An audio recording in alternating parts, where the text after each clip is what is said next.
फुले, त्यानंतर भारताच्या संविधानाचे शिल्पकार डॉक्टर बाबासाहेब आंबेडकर आणि या मध्ये जन्मलेले अनेक संत परंपरा, संत मंडळी यांच्या सर्वांच्या विचारांना अभिवादन करून मी माझ्या व्याख्यानास सुरुवात करते. खरं तर आपण श्री गणेशांच्या दरबारात हे व्याख्यान ठेवलं ही खूप माझ्यासाठी खूप महत्त्वाची म्हणजे खूप अभिमानाची गोष्ट आहे. तर आपण सुरुवातच एका गणपतीच्या श्लोकाने करूया.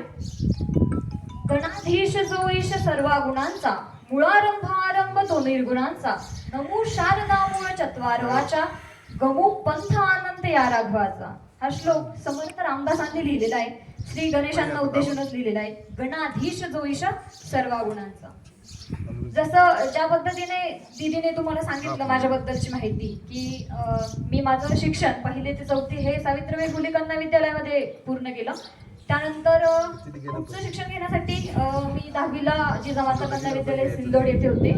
त्यानंतर पुणे विद्यापीठ SPPU मध्ये माझी BSc झालेली आहे नाशिकला आर्वाईकर कॉलेजमध्ये. आणि right now I am pursuing my masters in forensic science in doctor Babasaheb Ambedkar Marathwada Vidyapeeth. And further पुढचं पण सांगून देते पुढे काय करणार आहे. I am going to apply for PhD in forensic science in Chhatrapati Sambhajinagar. कारण ऑलरेडी प्लॅन सेट आहे. आपल्याला काय करायचं तर माझा जो टॉपिक देण्यात आलाय मला आध्यात्मिक ज्ञानासोबत पुस्तकी ज्ञानासोबत आध्यात्मिक ज्ञानाची काळाची गरज. तर खरं तर हा खूप गरजेचा टॉपिक आजच्या याच्यासाठी. मला असं वाटतं की आपण 4 पुस्तकं शिकतो आणि आपल्याला असं वाटतं की मला खूप नॉलेज आलं. ही खूप चुकीची गोष्ट आहे. कारण आता किशोरवयीन मुलांसाठीच खरं तर हे शिक्षण आहे. आणि माझी अशी इच्छा आहे की हे सेशन आहे ना इंटरॅक्टिव्ह झालं तर चांगलं होईल. म्हणजे तुम्हाला काही प्रश्न पडले तर तुम्ही लगेच विचारा किंवा मी काही प्रश्न विचारला त्याला लगेच रिस्पॉन्स द्या. म्हणजे कसं ना एकंदरीत जे श्रोते असतील त्यांना बोर नाही होणार. आणि हे इंटरॅक्टिव्ह सेशन कारण या ठिकाणी कोणताच मुद्दा प्रिपेअर करून आली, कोणती चिठ्ठी सोबत नाही घेऊन आली किंवा भाषणासारखं व्हायला नको किंवा एकेरी हे संवाद व्हायला नको. हे this should be the interactive session. 2 way communication झालं पाहिजे. तुम्ही पण काहीतरी बोला, मी पण काहीतरी बोलते. तुम्हाला एखादी मुद्दा असं वाटतं की याच्यावर तुम्ही बोलायला पाहिजे तसं तुम्ही सजेस्ट पण करू शकता. माझा पहिला प्रश्न राहील की कोणत्या लँग्वेज मध्ये तुम्हाला बेटरली व्याख्यान ऐकायचंय. लाईक मराठीमध्ये, हिंदीमध्ये, इंग्लिशमध्ये, any language you will suggest. I will continue in that. कोणती? ओके ठीक आहे मराठी. यांच्या सांगण्यानुसार मराठीमध्ये. जर मध्येच कोणाला वाटलं की मराठी नाही इंग्लिशमध्ये सुरू करा, we will continue in English, we will continue in Hindi as well. आता शिक्षण म्हणजे आपण पुस्तकी ज्ञानासोबत आध्यात्मिक नॉलेज का गरजेचं आहे. कारण आजकाल आपण बघायला गेलो तर डिस्ट्रॅक्शन खूप आहे या जगामध्ये. डायव्हर्ट व्हायला वेळ लागत नाही. चांगल्या मार्गावर आपण चाललोय शैक्षणिक आयुष्यामध्ये. इतके प्रकारचे डायव्हर्जन आहे. आणि डायव्हर्जन येण्याचा मेन मुद्दा म्हणजे काय झाला आता आपल्या घरामध्ये आलेला मॅडबॉक्स म्हणजे मोबाईल. मोबाईलमध्ये आपण काय बघतो किंवा काय बघायला पाहिजे हे पण आपल्याला कोणी सांगत नाही. किंवा आपण ज्या मार्गावर चालतो तो योग्य आहे का नाही किंवा आपण जे करतोय आपल्याला स्वतःच्या चुका कधी दिसत नाही. तर आपण जे करतोय ते योग्य आहे का, मी कुठे चुकते का, माझं पाऊल कुठे घसरतोय का हे जाणीव करून देण्यासाठी आपल्याला काय पाहिजे तर अध्यात्माची गरज पाहिजे. जेव्हा तुम्ही अध्यात्माशी रिलेटेड राहता ना तेव्हा तुम्ही सेल्फ सेंटर्ड राहतात. तुम्ही सेल्फ डाऊट तुम्हाला येतात की हा नाही बाबा इथे चुकतं, इथे आपल्याला सुधारायला पाहिजे. तुमचं अजून एक बेटर व्हर्जन तुम्हाला दिसायला येतं. आजकाल आपण बघतो की मोठे मोठे डॉक्टर, इंजिनियर, ॲस्ट्रॉनॉट जी कोणती फील्ड असेल त्यामध्ये लोक प्रगती करत आहेत. पण प्रगती करताना मात्र भ्रष्टाचार वाढलाय, क्राईम्स वाढलेत. आता मी स्वतः एक फोरेन्सिक सायन्स डिपार्टमेंटची विद्यार्थी असून मला माहिती की कोणत्या प्रकारचे क्राईम वाढले. सायबर क्राईम वाढले, फिजिकल, सेक्शुअल. तुम्ही म्हणाल म्हणजे आपण विचार पण करू शकत नाही इतक्या लेवलचे क्राईम वाढले. क्राईम करणारे लोक कोणते असतात की जे हायली एज्युकेटेड राहतात. आता एज्युकेटेड असणार इंटेलेक्च्युअल असणार याच्यामध्ये फरक आहे. It doesn't mean you are educated that means you are intellectual. Intellectual तुमच्या ज्ञानाची सांगड घालून ते समाजाला काम येईल असं ज्ञान तुम्ही त्याचा हे सदुपयोग करणं त्याला म्हणतात इंटेलेक्च्युअल. एज्युकेशन म्हणजे नुसतं शिकलं. तर त्यासाठी समर्थ रामदासांच्या दासबोधामध्ये एक आहे बघा, विद्या उदंड शिकला परंतु प्रसंग मान चुकता शिकला मग ते विद्येला कोण पुसे. म्हणजे तुम्ही कितीही ज्ञान पराधीन केलं, तुम्ही डिग्र्या घेतल्या, तुमच्या नावापुढे डॉक्टरेट लागलं, इंजिनियर लागलं किंवा अजून कोणतं ज्ञान तुम्ही पराधीन केलं, पण त्या ज्ञानाचा तुम्हाला योग्य उपयोग करता येत नसेल तर ते ज्ञान काय कामाचं. म्हणून समर्थ रामदास म्हणतात की विद्या उदंड शिकला परंतु प्रसंग मान चुकता शिकला मग ते विद्येला कोण बसेल. आणि समाजात वावरत असताना आपल्याला एक समजलं पाहिजे की एक विद्यार्थी म्हणून, एक विद्यार्थिनी म्हणून आपण कसं वागलं पाहिजे.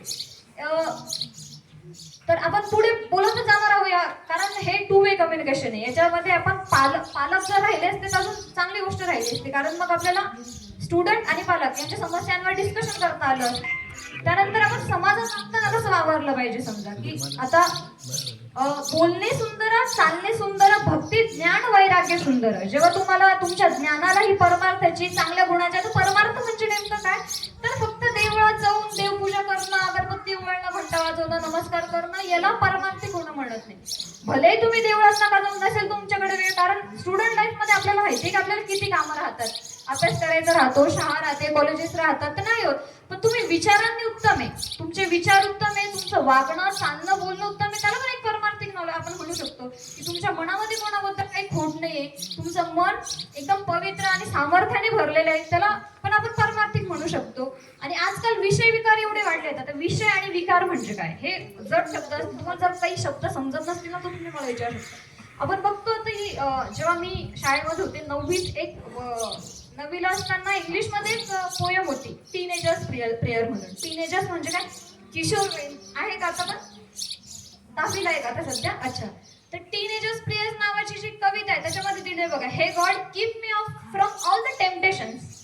देवा मला सगळ्या प्रकारच्या टेम्पटेशन पासून मुक्त करा. तर टेम्पटेशन म्हणजे काय, तर विषय, विकार, वासना किंवा मोह त्याला आपण म्हणू शकतो. टेम्पटेशन या शब्दाचा अर्थ मोह होतो, की ह्या सर्व ज्या गोष्टी ज्या मला डायव्हर्ट करतायत माझ्या एम पासून, माझ्या ध्येयापासून किंवा माझ्या शिक्षणापासून, त्या गोष्टींपासून मला दूर ठेव, मला अलिप्त ठेव. की आपण पोयम मध्ये बघू शकतो. पण हे दूर कसं राहू आपण, जेव्हा आपल्याला सांगड असेल, जेव्हा आपल्याला कोणतरी सांगणार असेल की बाबा हे चुकीचं आहे, हे बरोबर आहे, आणि हा मार्ग तुम्हाला कोण देईल, तर परमार्थ किंवा तुम्ही किंवा परमार्थिक होणं म्हणजे काय, तर संत परंपरा आहे, त्यांचे विचार ते जाणून घेणं, ते वाचणं, ते आत्मसात करणं म्हणजे अध्यात्म. आता अध्यात्म म्हणजे आता देवाला मागताना काय, आता आपण जेव्हा जातो मंदिरात तेव्हा तुम्ही देवांना मागताना काय मागता नेमकं, काय पूर्ण इंटरॅक्टिव्ह सेक्शन आहे. देवा मला पास कर, करेक्ट आहे. अजून सुखी ठेव, देवा मला सुखी ठेव, माझ्या परिवाराला सुखी ठेव. अजून सांगा ना काय मागतो आपण देवाकडे, मला सद्बुद्ध दे. करेक्ट, आपल्याला कळलं पाहिजे की देवाला नेमकं काय मागावं, काय मागता आलं पाहिजे. देवा तू ज्या परिस्थितीमध्ये मला ठेवले ना, त्यामध्ये मला सुखी आणि समाधानी ठेव. कारण त्याला मागलं, त्याच्या चरणी एखादी गोष्ट मनापासून तुम्ही व्हायला ना, तर 100% ती गोष्ट होते. पण मागताना मागणी उत्तमाची करा, ते म्हणजे परमार्थ. म्हणजे उत्तमाची मागणी करता आली पाहिजे. तुम्ही म्हणशाल की मला ना 75% वाट द्यावा, बस झाले. 75, 85 जेवढं असेल तेवढं आपल्या कॅपॅबिलिटी. देवाला असं तुम्हाला 100% पास करायचं असेल तर तो म्हणत जाऊ दे, मागणी 75% होती ना, मग हे 75%. मागणी उत्तमाची पाहिजे की देवा तू जे देशील त्या मार्गामध्ये मला समाधानी ठेव, पण अभ्यास मात्र माझ्याकडून उत्तमाचा करून. जसं आपण म्हटलं ना, विद्या उदंड शिकला परंतु प्रसंगमान चुकताची गेला, मग ते विद्येला कोण पुसे. आणि आजकाल विषय वाचणं एवढे वाढलेले, आपल्याला डिस्ट्रॅक्शन एवढे वाढलेले की विचारूच नका. त्या डिस्ट्रॅक्शन पासून दूर राहण्यासाठी आपल्याला काहीतरी वे शोधावा लागेल, चांगला मार्ग शोधावा लागेल. तो मार्ग म्हणजे आपल्याला अध्यात्म. आता बघा, आपल्याला गणपतीचे श्लोक जे तुम्ही वाचले, गणपतीचे श्लोक येतात का कोणाला, घोर हा नको फार कष्ट लो, निजिताच मी व्यर्थ गुंतलो, वारी शीघ्र संसार यातना, हे दयानिधे श्री गजानन. जसं मी टेम्पटेशनचा विषय इंग्लिश मध्ये सांगितलं तुम्हाला पोयम मधला, की keep me off from all the temptation. Temptation म्हणजे काय, विषय, विकास, वासना.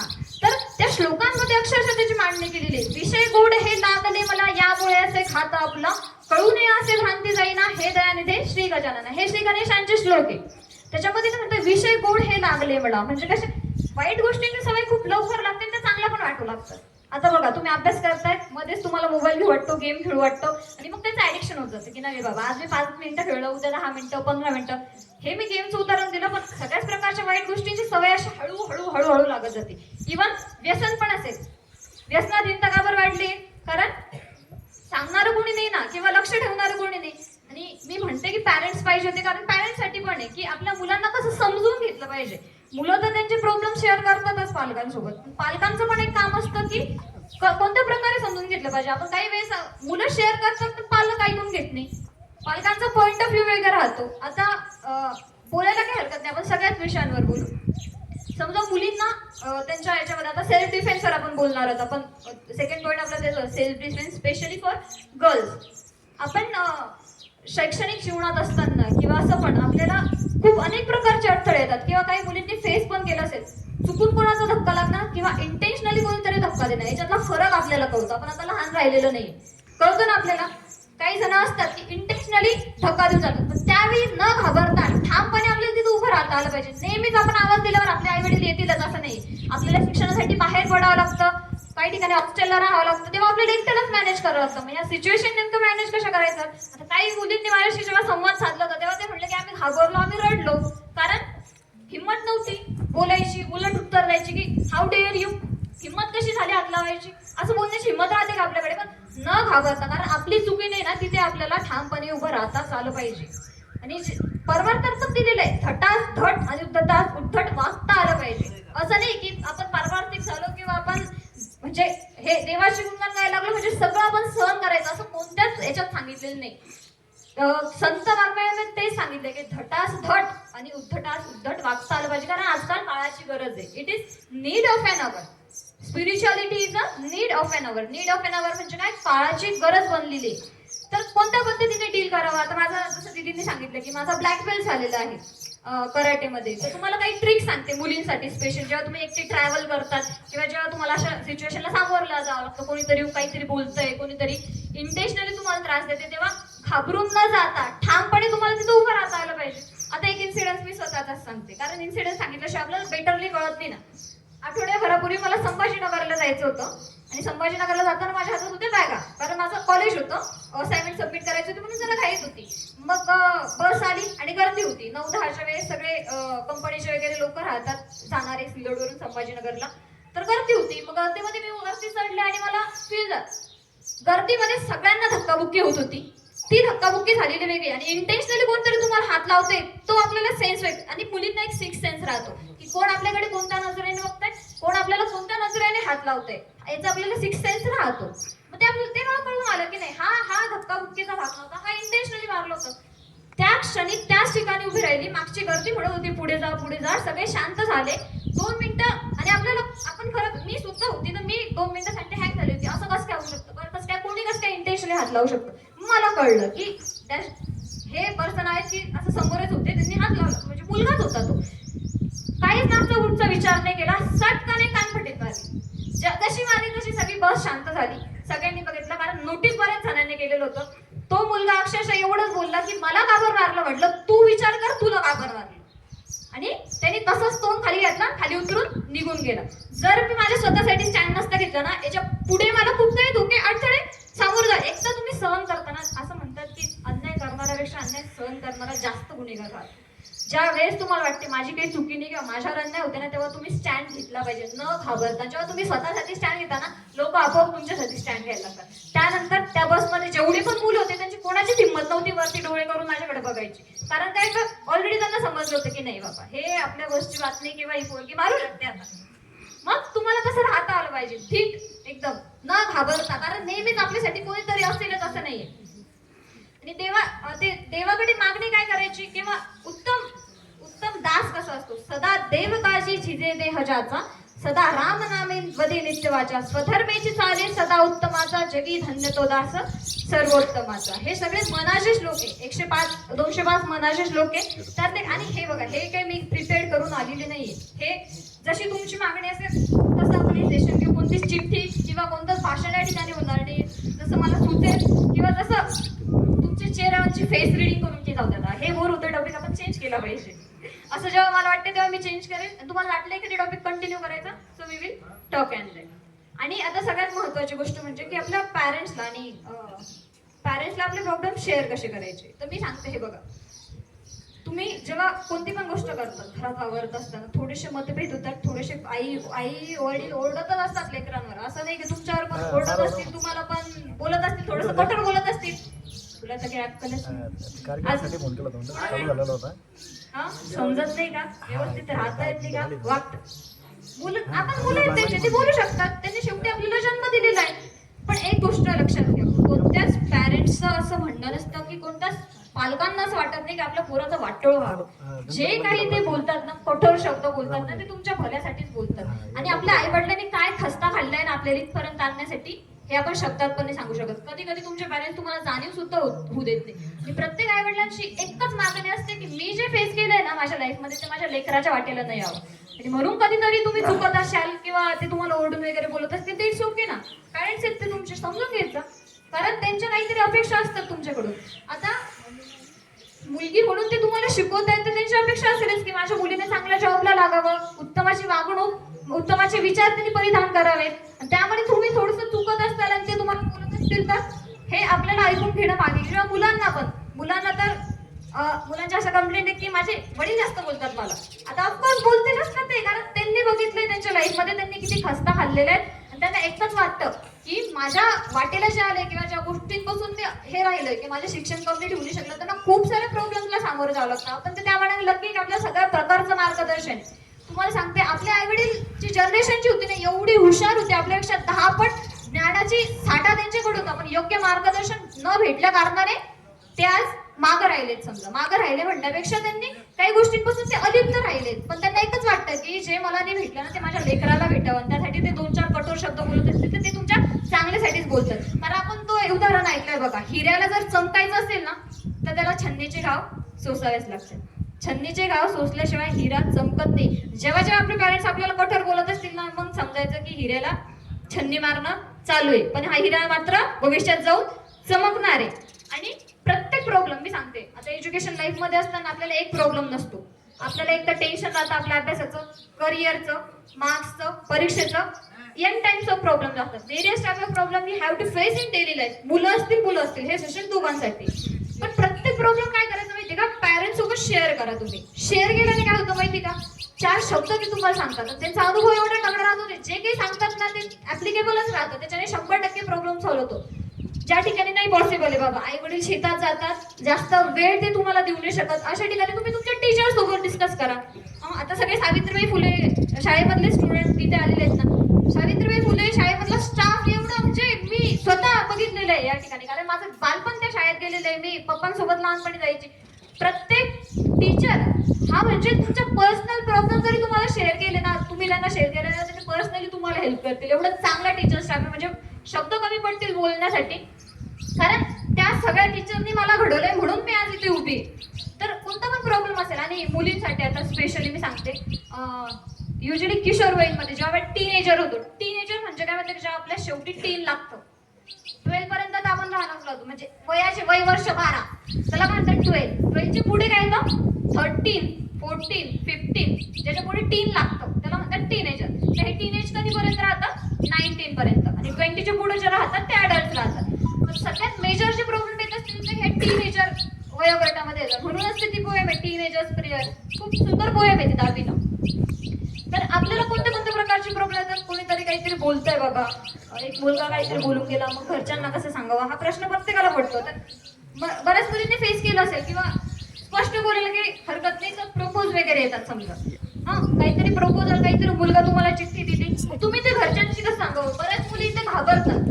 न घाबरता जर तुम्ही पॅरेंट्सला नसेल सांगू शकत ना अशा गोष्टी, तर तुम्ही टीचर सोबत सांगा. बऱ्याच ठिकाणी असं झालेलं आहे की मुलीने त्यांचे प्रॉब्लेम घरी शेअर केलेले, त्यांच्या मनामध्ये कोणताही वाईट विचार नव्हता त्याबद्दल की बाबा मला हा प्रॉब्लेम येतोय, असं असं आहे, हे गोष्टी मला आवडत नाही. पण पॅरेंट्सने या ठिकाणी समजून नाही घेतले. काय की मुलींचे शिक्षण या कारणामुळे बंद पडले. पण पॅरेंट्सचं आद्य कर्तव्य काय होतंय माहिती का, जे आपलं लेकरू आपल्याला येऊन सांगतंय ना तर ते ऐकून घ्या. नेमकं काय, नेमकं त्याच्यात त्याची चुकी आहे पण का नाही, किंवा तो भरोशाने काहीतरी प्रॉब्लेम तुम्हाला शेअर करतोय ना, तर तुमचं काम आहे ते त्यांना ऐकून घेणं आणि त्यांना व्यवस्थित मार्गदर्शन करणं. आता तुम्ही 9वी 10वीतले आहेत ना, 8वी 9वी 10वी. आता मी सांगते माझी फेस सांगते. जेव्हा मी 9th मध्ये होती तेव्हा पण मी जेव्हा क्लासला जायची तेव्हा पण मला क्लासवरून येता असा एक इन्सिडेंट घडला की एक मुलगा येऊन थांबवला आणि मला बोलतो की आता जे असेल ते, समजा काय बोलतात आय लाईक यू असं काहीतरी. मग सरळ तिथं उत्तर देता आलं पाहिजे ना आपल्याला. घाबरून न जाता स्पष्ट बोला ना तुमचं मत काय, की I don't have interest in any such a part. म्हणजे मला अशा गोष्टींमध्ये इंटरेस्टच नाही. सो तुम्ही थांबून द्या, तुम्ही काय करता ते. असं व्यवस्थित उत्तर झटपट पटापट तिथं लगेच तिथं तुम्ही ढाल शस्त्र तलवार घेऊन उभं नाही राहायचं. आपल्याला सिच्युएशन मॅनेज करता आली पाहिजे की कोणाला कसं टॉलरेट करायचं. खूप ठिकाणी असं होतं की मुलगा काहीतरी सांगतोय एकदम सायलेंट पोलाइट वेने सांगतोय आणि ही चालली त्याच्या अंगावर 2-4 लोक घेऊन मारायला, तर मग त्याच्याने काय होतं कॉन्फ्लिक्ट होतात, मग इगो हर्ट होतो आणि मग नंतर ऍसिड अटॅक असतील असे वाटतात ना. तर तुम्ही ऐकून होतं आपल्याला की किशोर वयामध्ये येणाऱ्या समस्यांना सामोरे कसं जावं, स्पेशली गर्ल्ससाठी, कारण आपण बऱ्याच गोष्टी सांगताना घाबरतो. तर असं झालं, तो मुलगा बोलला. मग मी स्पष्ट केलं की मला अशा गोष्टींमध्ये इंटरेस्ट नाहीये, मी खूप लॉयल आहे माझ्या फॅमिलीसोबत आणि माझ्या घरच्यांचे संस्कार नसल्या कारणाने मी अशा गोष्टी करणार नाही, करू पण शकत नाही. पण याच्यानंतरची एक गोष्ट होती की तू कोण आहे, तुझा ऍड्रेस दे, कारण हे सगळी गोष्ट तुम्हाला सांगावं लागेल ना, घरच्यांना सांगावं लागेल, टीचर्सला सांगावं लागेल, नाही तर काय होईल, कॉन्फ्लिक्ट होईल. बरं, माझ्याबद्दल काही समज तयार होतील की ते दोन मुलं तर तिथे उभे होते, ते दोघं ते बोलत होते एकमेकांशी. मग तो समोरचा घाबरला की नको नको असं नको करू, घरच्यांना पण नको सांगू, सरांना पण नको सांगू. म्हटलं नाही, मी क्लिअर आहे, मी माझ्या एथिक्स सोबत क्लिअर आहे. आणि माणसाने ना तत्विष्ट असावं लाईफमध्ये, तत्वांशी बांधलेलं असं, आपले तत्व कधीच प्रमाणे. असं झालं, तो तर खरं तर म्हणाला सिनियर होता, पण तरी पण घाबरला. कारण कसं आहे, आपण प्रत्येक गोष्ट क्लिअर केली ना घरच्यांशी तर सॉर्ट आउट होते प्रत्येक गोष्ट. घरी आली, आई वडिलांना सांगितलं. तो माझा फर्स्ट टाइम होता जेव्हा मी आई वडिलांना सांगितलं तेव्हा. आणि हे बघा, जे पॅरेंट्सनी उत्तम तुम्हाला काय म्हणतात पॅरेंटिंग केलेलं असेल ना, संस्कारात तुम्हाला ठेवलं असेल, पॅरेंट्स कधीच पहिले तुमची साईड घेणार नाही बरं का. पहिले ते क्रॉस चेक करतील की नेमकं चूक कोणाची.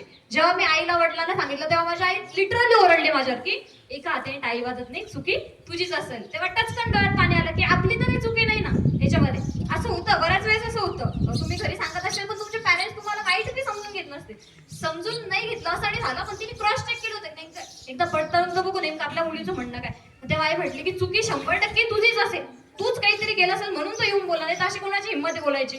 मग माझ्या डोळ्यात पाणी आलं, माझी मैत्रीण होती तिच्या पण डोळ्यात पाणी आलं की म्हणजे सगळं क्लिअर आहे बाबा, सगळं हिचं काहीच इंटेन्शन नाही, हिला माहित पण नव्हतं, तरी सुद्धा मावशी हिलाच ओरडतायत. 15-20 मिनिटं गॅप गेला, आई पप्पांचं डिस्कशन झालं. पप्पांनी त्यांना काय म्हणजे त्यांचं डिस्कशन असं झालं की ठीक आहे, ऍटलीस्ट येऊन सांगता तरी ना आपल्याला, म्हणून म्हणते पॅरेंट्स आज पाहिजे होते.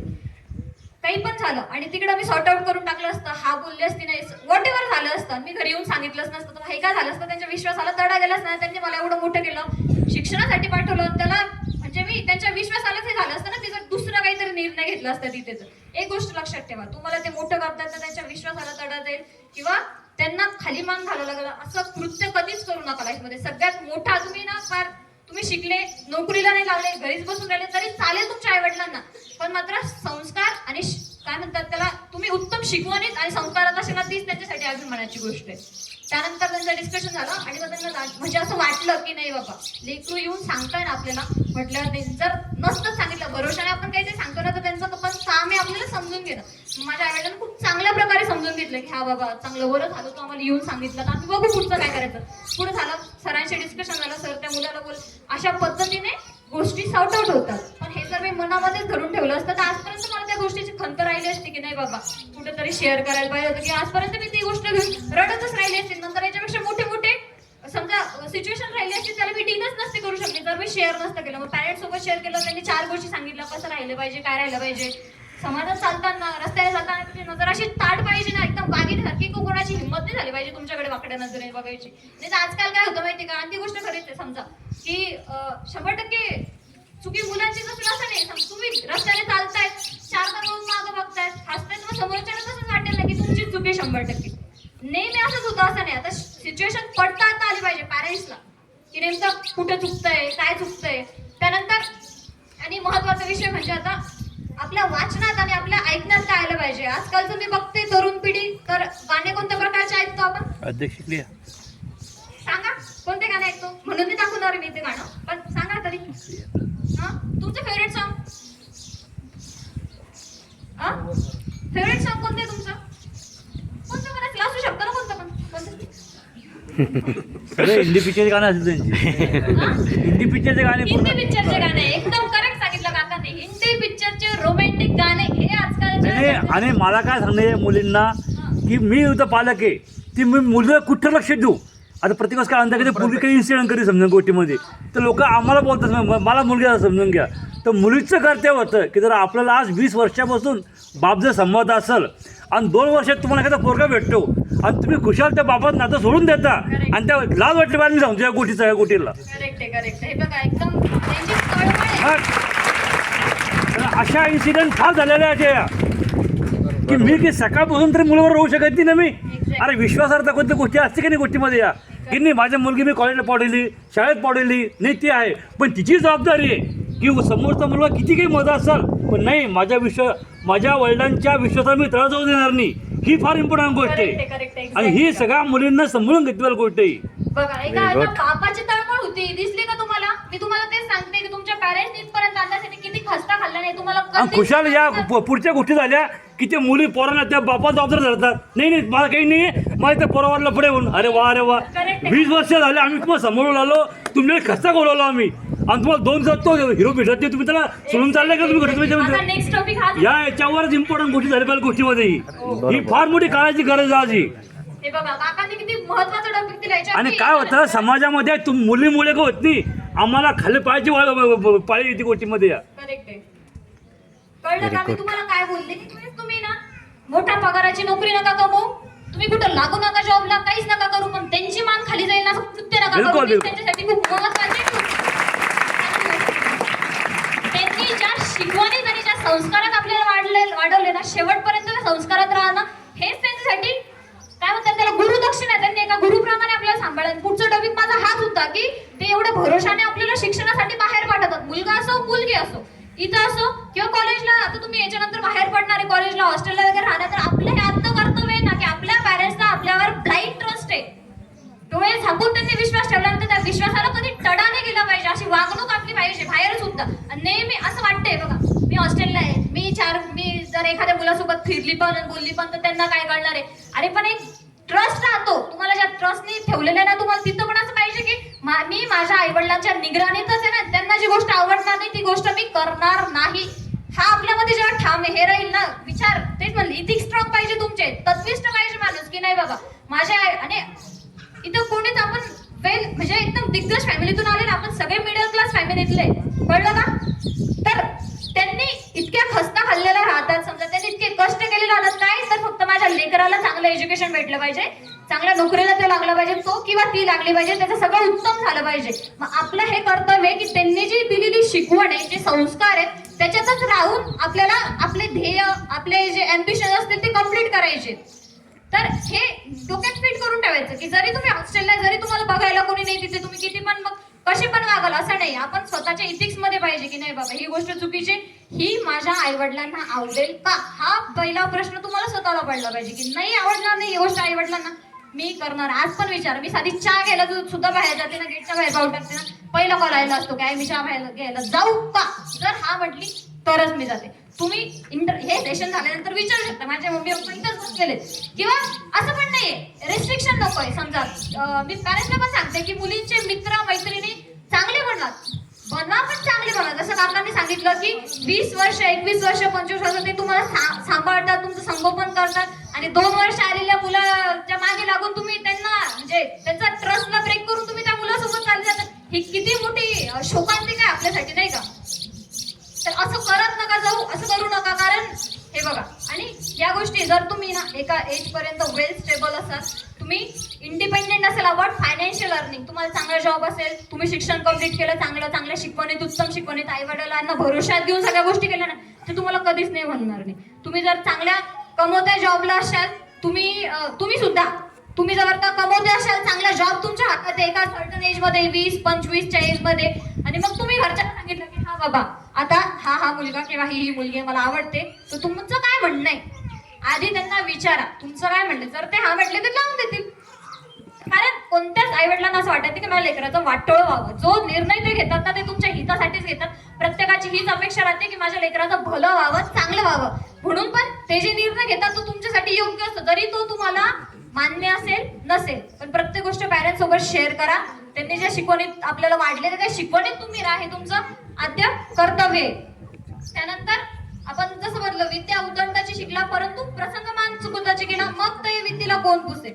आपण किती पण मोठे झालो पण आपल्याला अजून वागण्याची आणि बोलण्याची अक्कलच नाही. समजा आता हे बघा, being matured and being puberty हे वेगळी गोष्ट आहे.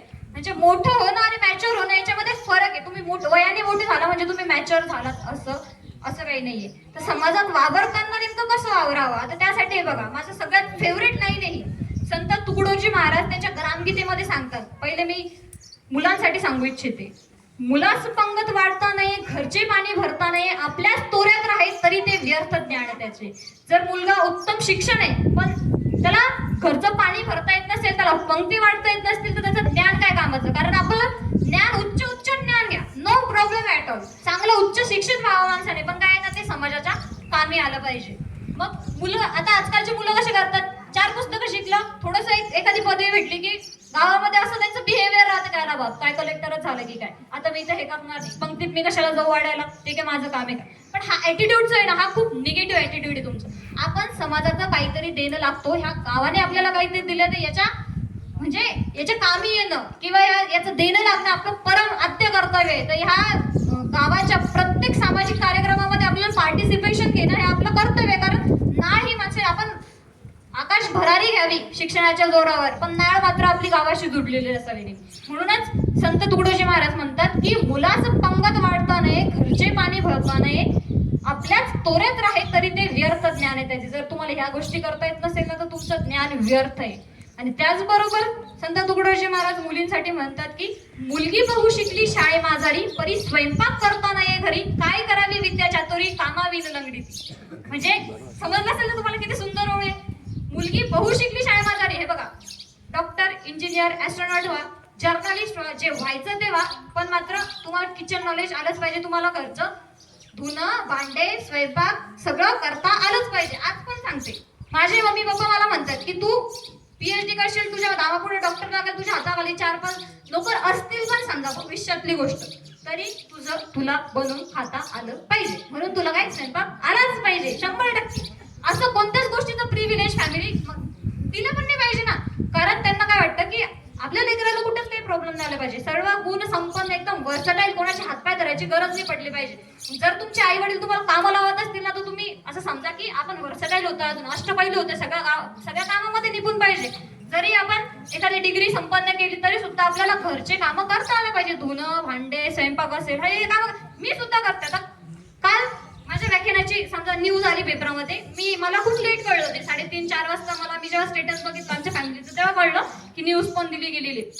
आणि चांगली गोष्ट होती आमच्या सगळ्या फॅमिलीसाठी ती. आणि मी जी इथे उभी ना, ती माझी फॅमिली म्हणजे फक्त आई वडील नाही, माझे काका काकू असतील, सगळे आमचा पाटीलवाडा असेल, आत्या मामा असतील, मावशी वगैरे सगळी फॅमिली समजा, त्या सर्वांनी मला बनवलेले, त्या सर्वांनी मला उत्तम संस्कार दिलेले, आणि त्या संस्काराचा जोपासना करणं माझं काम आहे.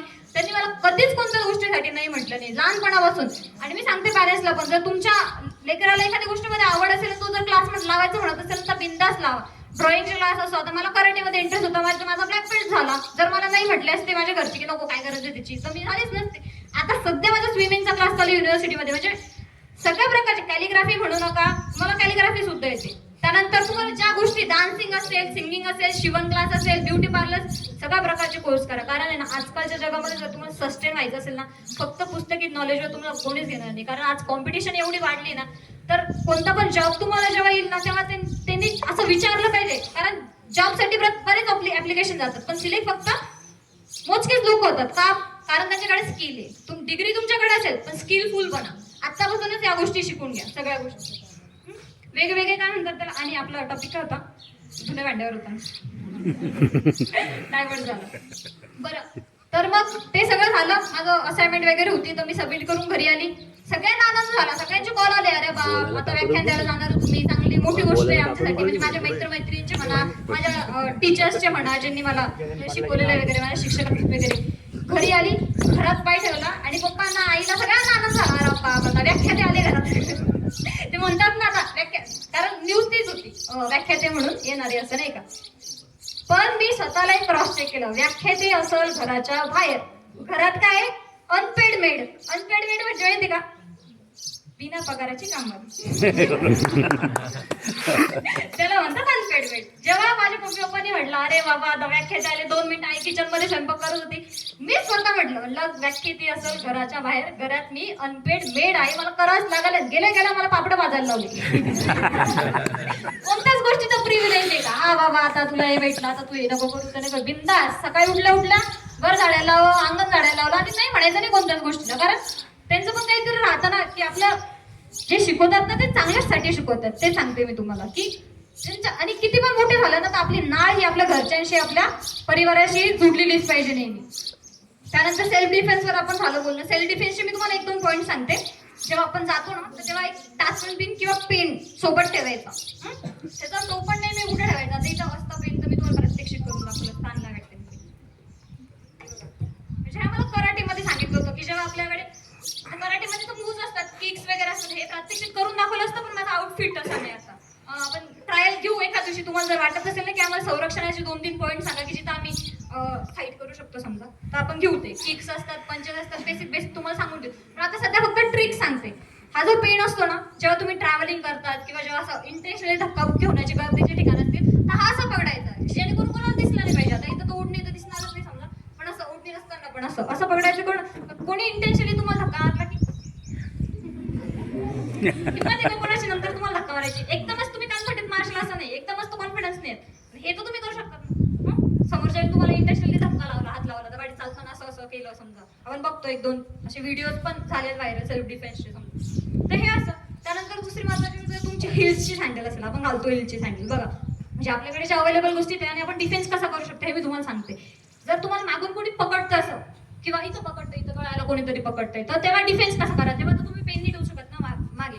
तेव्हा सँडलचा असं आपला टोक असतो ना, पॉईंट, तो काय करायचा, समोरचा माणसाच्या इथे. कारण तो जो तुम्हाला मागून पकडतोय तो तुमचा पाय ऑफकोर्स इथे असेल, त्याच्या पाय तुमच्या पायाच्या मागे असेल, तर त्याचा जो टोक असेल ते जोरात त्याच्या याच्यामध्ये मारायचं, ह्या रिब्सच्या मध्ये मारायचं. हे बोटाच्या मागचा जो भाग आहे ना, तो खूप अलवार भाग असतो.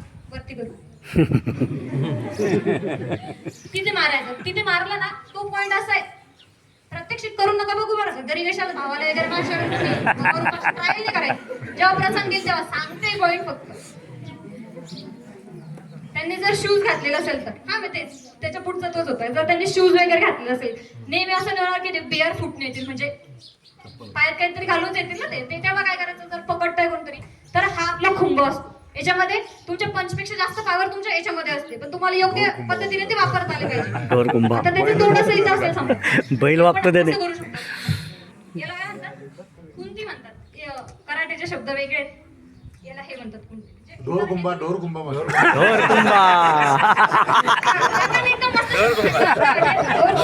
ढोर कुंभाचे बैल बी खाली बसतो. तुम्ही जोरात असं पुश केलं ना मागे, तर समोरचं तोंड जिथं असेल ना, तर नक्की एक तर डोळे तरी फुटतील, नाही तर तरी फुटतील. 100%. हे अशा काही छोटे छोटे ट्रिक्स आहेत. त्यानंतर समोरून कोणी अटॅक करत असेल तर याला नुकती हे 2 जे बोट असतात ना आपले, युजली मुली नख वाढवतात, ते त्यांचे नॅचरल वेपन्स असतात. हे माझं नेल कटर हरपले म्हणून वाढलेले आहेत, मला काही हाऊस नाही नख वाढवायचे. हे जे 2 बोट असतात ना, ते समोरच्या डायरेक्ट डोळ्यात घालायचे. असं ट्रायल करू नका. जेव्हा तुम्हाला असं वाटेल की मला वाचवायला कोणी नाही, तेव्हाच तुम्ही प्रात्यक्षिक करा. डायरेक्ट कोणाला मारायला जाऊ नका. तुम्ही पण ट्रायल नका करू. कोणाला जास्त हे असतं की थांबा मी तुला ट्रायल करू बघ, आपले डोळे घेईल ते माझ्यावरच येईल. कोणी सांगितलं तर व्याख्या ते वेगळं केस होईल माझ्यावर. जेव्हा आपल्याला वाचवायला कोणीच नाही अशा ठिकाणी ते करावं लागतं. हवं तर तुम्ही प्रॅक्टिस म्हणून करू शकता. ही पंच आहे, मिडल पंच असतो, तो समोरच्या चेस्ट मध्ये बसतो. तर पंच कसा बनवायचा मी तुम्हाला सांगते. असा पंच नसतो कधीचा. असा पूर्ण फिंगर फोल्ड, असा फोल्ड, आणि मग हा जो थंब आहे, जर असा मारला तर तुमच्या थंबला इंजुरी व्हायची चान्सेस असतात, म्हणून हा थंब पण फोल्ड करायला लागतो. हा जेव्हा परफेक्ट पंच समोरच्याला बसतो ना, तो दुप्पट पावरचा बसतो. मग डझंट मॅटर तुम्ही किती बारीक आहे, दिसायला बारीक आहे पण आहे पावर आहे हातामध्ये. कारण प्रॅक्टिस मेक्स मॅन परफेक्ट असं म्हणतात ते. मग ते कोणत्या पण गोष्टीची प्रॅक्टिस असते. तर तुम्हाला सर्व गुण संपन्न व्हायचं तर थोडी हळूहळू प्रॅक्टिस तुम्हाला करावीच लागेल. अजून काय ऐकायचं तुम्हाला? म्हणजे असं नाही की माझ्याकडचे मुद्दे संपले, पण तुमचे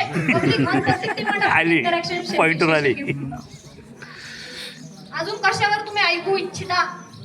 सेल्फ डिफेन्स वर. हे सेल्फ डिफेन्सचे काही पॉईंट होते. तुम्हाला जर प्रात्यक्षिक हवं असेल ना, तर आपण एक स्पेशल सेशन ठेवू त्याच्यावर की किक्स आणि पंचेस बेसिक नेमकं काय असतं सेल्फ डिफेन्स मध्ये. हे तर तुम्हाला इमर्जन्सीचे होते. काही तुम्हाला काय ऐकायचं सांगा ना. त्यानंतर हे बघा, खूप वेळेस असं होतं की प्रत्येक प्रॉब्लेम आपण आई वडिलांना नाही शेअर करू शकत समजा, तर ते प्रॉब्लेम तुम्ही टीचर्सला शेअर करू शकता. Teacher is the best medium to communicate your problems. कोणताही असो, शैक्षणिक असो, तुम्हाला असं वाटत असेल माझा पर्सनल प्रॉब्लेम मी जाऊन कसं सांगू, शेअर करा. त्याच्यावर 100% काही ना काही मार्ग निघेलच. त्यानंतर जर तुम्हाला असं वाटत कोणालाच नाही सांगू वाटत आहे, तर सरळ देवाच्या चरणी मांडायचं. तुम्हाला जो देव तुम्हाला फेवरेट वाटत असेल तो, कोणाला गणपती बाप्पा आवडतील, कोणाला श्रीकृष्ण आवडत असेल, कोणाला विठ्ठल रुक्माई आवडत असेल. आणि तुम्हाला सांगते, संत वाङ्मयाने एवढं उत्तमाचं करून ठेवलेलं आहे ना, लिखाण काम किंवा त्यांचं जे ध्येय आहे आपल्या समाजासाठी, ते आपण विसरू शकत नाही. तुम्ही कोणतीही सिच्युएशन घ्या. आता आजकाल आपल्याला डिप्रेशन नावाचा शब्द असा उत्तम बोलतोय. डिप्रेशन, खूप लवकर डिप्रेस होतात मुलं. काय कारण असू शकतात डिप्रेशनचे? तुमचे काय कारण असतात? ब्रेकअप झाले काय? आता तुम्ही बोलतच नाही तर हेच मी सांगते, मी युनिव्हर्सिटीमध्ये मेजर कारण हेच डिप्रेशनचे. जरी कोणी बोलत नसल्याच्या तरी एवढे फालतू कारण राहतात की आता हे बघा, मुली खरं सांगते एवढ्या बिघडलेल्या मुली राहतात काही की आपल्याला जेव्हा बाहेर जातो ना तेव्हा आपल्याला ह्या गोष्टींपासून आलीच जातात. सांगण्याचा उद्देश असा की तुम्ही पण भविष्यात बाहेर पडशाल, मुली तुमच्या पण कॉन्टॅक्टमध्ये येतील, फ्रेंड सर्कल तुमचं पण करेल, पण सगळे चांगलेच भेटतील असं नाही. पण ह्या गोष्टींमधून किंवा आपलं सर्कल तसं आहे आणि त्यातून आपल्याला अलिप्तून आपल्याला वेगळं राहायचंय बाबा. आपल्याला नाही लागायचं त्यांच्या संगतीला, आपल्याला वाईट गुण घ्यायचे नाही. त्यांचे आचरण, बोलणे सुंदर, चालणे सुंदर, भक्ती, ज्ञान, वैराग्य सुंदर असं आपलं वागणूक पाहिजे. जे जे उत्तम गुण होते ते माझ्या समर्थांची लक्षणं. आता समर्थ म्हणजे या ठिकाणी कोणी एक संत किंवा संत नसून तर ती सगळी संत परंपरा की जो देव तुम्हाला आवडतो तो म्हणजे समर्थ. जे जे उत्तम गुण होते ते माझ्या गणपती बाप्पाचे लक्षण असं तुम्ही म्हणू शकता. जो देव तुम्हाला आवडतो ना त्या देवाच्या चरणी मांडायचे. जर तुम्हाला प्रॉब्लेम कोणताच सांगता येत असेल ना, निर्मळ म्हणणे की हा बाबा हाच असा प्रॉब्लेम आहे, तुमच्या चरणी समर्पित, तुमच्या चरणी अर्पण, जे की सोल्युशन असेल ते तुम्ही मला द्या. त्यासाठी अखंड तुमचं काहीतरी वाचा. हे बघा, दिसा माझी काही तरी ते लिहावे, प्रसंगी अखंडित वाचित जावे. दिवसातून असं काहीतरी लिहायचं उत्तम. तुमच्या माइंड मध्ये जे थॉट येत असतील ते लिहून काढा किंवा काहीतरी वाचत जा. आता हे बघा, डिप्रेशनचा आपला टॉपिक चालू होतं ना. डिप्रेशनची कारणं अनेक आहेत, इतके पानसट कारण आहे. जेव्हा जेव्हा तुम्हाला डिप्रेस झाल्यासारखं, जेव्हा जेव्हा तुम्हाला इमोशनली डॅमेज झाल्यासारखं वाटत असेल ना, तेव्हा छावा कादंबरी वाचा. त्यात दिलेलं आहे छत्रपती संभाजी महाराज, ते आपण म्हणतो ना मॉडेल पण लागणार नाही आणि आपल्या इथिक सोबत स्ट्रॉंग कसं राहायचं, आपण जे तत्व आहे तत्विष्ट कसं राहायचं माणसाने. महाराजांनी शिकवण जी दिली होती, छत्रपती शिवाजी महाराजांनी जी शिकवण दिली होती त्या शिकवणीमध्ये छत्रपती संभाजी महाराज जाईल.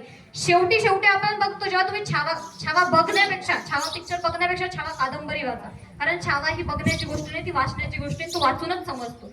छत्रपती संभाजी महाराज यांच्यावर लिहिलेली ती छावा कादंबरी स्टार्टिंग पासून तुम्हाला त्यांचे जीवनचरित्र करेल. त्यांनी कोणत्या प्रकारे अडथळ्यांना सामोरे गेले, किती प्रकारच्या भाषा महाराजांना येत होत्या. म्हणजे आपण 1, 2, 3 भाषा बोलताना आपल्याला असं वाटतं की आपण बॅरिस्टर झालो, पण महाराजांचं बघा 36 प्रकारच्या भाषा महाराजांना येत होत्या. नुसत्या भारतातल्याच नाही तर आउट ऑफ दी इंडियावाल्या पण भाषा त्यांनी आत्मसात केल्या होत्या. आज तरी आपल्याला मोबाईल नावाचं चांगलं मीडियम आहे, पण त्यांना तर तेव्हा मीडियम पण नव्हतं. नुसतं वाचनातून त्यांनी एवढं सगळं ज्ञान ॲक्वायर केलं होतं. जेव्हा शेवट येतो तेव्हा अतिशय डोळ्यात पाणी येतं की बाबा माणसाने काय नाही सहन केलं असेल. आपण बघतो ना छत्रपती संभाजी महाराजांना शेवटी किती यातना झाल्या, पण तरी सुद्धा ते त्यांच्या शब्दाला मुकले नाही. ते त्यांच्या तत्वांना ते कधी हे गेले नाहीत, काय म्हणतात त्यांना, तत्वांशी कधी त्यांनी तडजोड केली नाही. त्यानंतर जेव्हा तुम्हाला असं वाटत असेल, समजा आपल्याला असं एखादी वेळेस मार्क्स वगैरे कमी पडतात, आपल्याला आपण अभ्यास करून सुद्धा आपल्याला पाहिजे तो रिझल्ट येत नाही, पण तेव्हा डिप्रेस होऊन न जाता आपल्याला काय नाही, आपण कुठेतरी चुकलं असेल बाबा, थोडासा अभ्यास कमी पडला असेल असं स्वतःलाच आपल्याला समजून सांगावं लागतं. जेव्हा आपण एखाद्या गोष्टीसाठी डिझर्विंग असतो आणि ती गोष्ट आता तर तुम्ही स्कूल लाईफ मध्ये, भविष्यात असं होईल की तुम्हाला एखाद्या पोस्ट साठी अप्लाय करायचे पॉईंट नाही असेल. समजा जेव्हा आता माझे काही मित्र आहेत इतका अभ्यास करतात, युपीएससीचा, एमपीएससीचा, प्रिलिम्स क्लिअर आहे, मेन्स क्लिअर आहे, फक्त इंटरव्ह्यू मध्ये गेले. म्हणजे किती आता परिश्रमानंतर फक्त काय तर एका पॉईंटने एका क्वेश्चनने गेले, तेव्हा त्यांचं बघायचं अक्षरशः रडतात ते.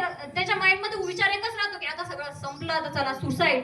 पण असं न करता मी तुम्हाला सांगते, प्लॅन बी हा ऑप्शन लाईफ मध्ये नेहमी प्रिपेअर्ड ठेवा. शैक्षणिक जीवनात येताना तुम्हाला बऱ्याचशा अडचणी येणार आहेत, तर मग त्याला सामोरं कसं जायचंय तुम्हाला तुमचं ठरव. काही गोष्टींसाठी आपण पात्र असताना सुद्धा आपल्याला ती गोष्ट भेटणार नाही. समजा भविष्यामध्ये एखादी पोस्ट तुम्ही अप्लाय करत असाल, तुमच्याकडे नेहमी प्लॅन बी रेडी पाहिजे. आणि अशा वेळेस तुम्ही कर्णावर लिहिलेली कादंबरी मृत्युंजय ती वाचा. सगळ्या गोष्टीमध्ये निपुण असताना सुद्धा कर्णाला डावललं गेलं, त्यांच्या हातातून धनुष्यबाण काढला गेला. इव्हन अर्जुनापेक्षा श्रेष्ठ धनुर्धारी ते होते, अर्जुनापेक्षा श्रेष्ठ धनुर्धारी ते होते, तरी सुद्धा त्यांना तो चान्स दिला नाही गेला. महाभारतात आता तुम्ही वाचा, जर तुम्ही महाभारत या गोष्टी आपल्याला माहित पाहिजे, कारण आपण जोडलेलो त्या गोष्टीशी, नाही का. आपली संस्कृती, परंपरा आहे, आपला परमार्थ आपल्याला माहित पाहिजे. तर कर्णासाठी मी तुम्हाला सांगते, कर्णाची पण लिहिलेली मृत्युंजय कादंबरी वाचा. जेव्हा कर्ण आणि श्रीकृष्णांचा संवाद चालू असतो तर कर्णाबद्दल एवढं बोलण्यासारखं, त्याच्यावर एक, आणि हा मेन म्हणजे गाण्यावर होतो ना आपण, की गाणे आणि कोणत्या प्रकारचे गाणे ऐकले पाहिजे. ऐका ना, आवड असते माणसाला, रोमॅन्टिक सॉंग ऐका, बॉलिवूडचे सॉंग असतात, हॉलिवूडचे ऐका, कोणते पण ऐका. आत्मसात काय करायचं ते तुम्हाला ठरवलं पाहिजे. आता तुम्हाला वेगळ्या प्रकारचे रॅप सॉंग आवडतात, यो रॅप सॉन्ग आवडतात ना, युजली मुलांना आवडतात नाही का. रॅप सॉन्ग ऐका, पण त्याच्यापेक्षा मी सांगते शिवतांडव ऐका. जटाटवी गलज्जल प्रवाह पावित असले गले लंबे लंबिता भुजंग तुंग मालिक. याच्यापेक्षा बेस्ट रॅप मला नाही वाटत कोणता. त्याच्यानंतर मी त्याचं पुढचं गट आहे धरा धरेंद्र नंदी विलास बंधू बंधुरस पुरस्तिगत संतती प्रमोद मान मानस. हे सगळे शिवतांडव मधले शब्द. जेव्हा तुम्ही शिवतांडव ऐकता तेव्हा जे स्फुरण येतात आतून ते अलगच वेगळ्याच प्रकारचं लागतं, नेक्स्ट लेवलचं. त्यानंतर ऐगिरी नंदीने ऐका, भारी येते पण. कारण जेव्हा आपण अशा गोष्टी ऐकतो ना तेव्हा आपलं कॅरेक्टर कसं बिल्ड होत जातं. आता गाडीमध्ये ऐकताना आपण जर इमोशनल सॉंग ऐकत असलं तर आपला चेहरा बघायचा एकदम स्वतःला बघू वाटणार नाही, असं एकदम डिप्रेस झाल्यासारखं, काहीतरी तुटलंय बाबा, काहीतरी गमवलंय असं. पण जेव्हा तुम्ही अशी सॉंग ऐकतात, आईगिरी नंदिनी झालं, शिवतांडव झालं, फायर सॉंग झालं, आदि अग्नी अनंत अग्नी, हे असे सॉंग तुमची लिस्ट कशी पाहिजे माहिती का सॉंगची, की ज्याच्याने तुमचं कॅरेक्टर बिल्डअप होईल. त्यानंतर जर एखाद्याला आवडत असेल, आता वारीला जातात आपले आई वडील, समजा एखाद्याला विठ्ठलाची सॉंग आवडतं, बघ उघडून दार अंतरंगातला देह धावलं का, हे पण सॉंग छान आहे. मराठीत पण खूप छान छान सॉंग लिहिले गेलेत. तुमची फीड अशी पाहिजे की ज्याच्याने तुम्हाला स्फुरण येईल, ज्याच्याने तुम्हाला पॉझिटिव्हनेस येईल असं. तर आता आपण कर्णावर येऊ परत. तर कर्णाबद्दल ना एक अभिमुंडे नावाचे एक शायर आहे, त्यांनी खूप छान लिहून ठेवलंय. कर्णाचा आणि श्रीकृष्णाचा संवाद आहे. जबरदस्त. रन में जो कुछ भी हुआ मैं उसको ना दोहराऊंगा, मैं सत्य कहने आ गया हूँ सत्य कह के जाऊंगा, मैं चुनूंगा दुर्योधन भले दुर्योधन तुम ना चुनो, पर मुझे अधर्मी से प्रथम तुम धर्म क्या है वो सुनो, कि धर्म और अधर्म की बुनियाद अगर कर्म है, अगर कर्म से निर्मल है जो, अगर उसके संग में धर्म है तो कह दो कहना इस जहां में ज्ञान लेना पाप है और इस जहां में सूत के कर जन्म लेना शाप है, कह दो क्षत्रियों को जाने के बाणों को तुम फेंको दो, रन पे लिखी प्रशंसा पे जात रख कर देख लो, अरे युद्ध रन में था ही नहीं वो रन ही अंतर्मन में था, युद्ध रन में था ही नहीं वो रन ही अंतर्मन में था, और योग्यता की लाश बन में गिर गया उस रन पे था, साम दाम दंड भेद सूत्र मेरे नाम का, गंगा माँ का लाडला में खाम खा बदनाम था, भास्कर पिता मेरे हर किरण मेरा सुवर्ण है, वन में अशोक है में तू तो खाली पर्ण है, कुरुक्षेत्र की उस मिट्टी में मेरा दिल जीर्ण है, देखे छाने की उस मिट्टी को कन कन में करना है, कन कन में करना है. ही पोएम तुम्हाला केव्हा कळेल, जेव्हा तुम्ही महाभारत बघशाल, जेव्हा तुम्ही कर्ण वाचशाल तेव्हा. तर अशा गोष्टी तुम्ही वाचनात आणल्या ना तर आपोआप तुमचं कॅरेक्टर बिल्ड होईल, तुमचं सेल्फ डिफेन्स वाढेल, तुमचं कॉन्फिडन्स वाढेल की हा बाबा त्या लोकांनी काय फेस केलं आणि आपण कोणत्या बारीकशा गोष्टीवरून डिप्रेस होतोय. तेव्हा डिप्रेशन, इमोशनल काय म्हणतात डॅमेज, ह्या गोष्टी तुमच्या लाईफमध्ये राहणारच नाही. अजून काय ऐकायचं तुम्हाला, तुम्ही सांगा ना. हे इंटरॅक्टिव्ह सेशन आहे, हे कोणत्याच प्रकारचं भाषण नाहीये, प्रिपरेशन नाही. तुम्ही जे मागशाल, तुम्ही जे डिमांड करशाल त्याच्यावरच हे बोलणार आहे. आणि सगळ्यात महत्त्वाची गोष्ट म्हणजे तुम्हाला सगळ्यांना आणि सगळ्या टीचर्सचा आपला धन्यवाद की लेक्चर सोडून ते इथे आलेत व्याख्यान ऐकण्यासाठी. म्हटलं की माझ्यासाठी खूप मोठी गोष्ट आहे. म्हणून सांगते की हे सेशन आपण इंटरॅक्टिव्ह बनूया. तुमच्यापैकी काही मुद्दे असतील किंवा तुम्हाला काही ऐकायचं असेल अजून की ह्या टॉपिकवर बोला, तर we will continue in that topic. अध्यात्मावर, हे बघा हिने सांगितलं तर अध्यात्मावर बोला. अध्यात्म नेमकं कशावर? अच्छा, आध्यात्मिक ज्ञान, पुस्तकी ज्ञानासोबत आध्यात्मिक ज्ञान कसं आपण बघतोय. बघा आपल्याला, मी तुम्हाला सांगते माझ्या पर्सनल एक्सपिरियन्स वरून सांगते की पुस्तकी ज्ञान जे असतं ना, science, math, physics, chemistry, biology, zoology, microbiology, हे सगळे सब्जेक्ट आहे मी जे सांगते. आता सध्या तुम्हाला सायन्स नावाचं एकच पुस्तक असेल आणि त्याच्यामध्ये सेक्शन असतील वेगवेगळे.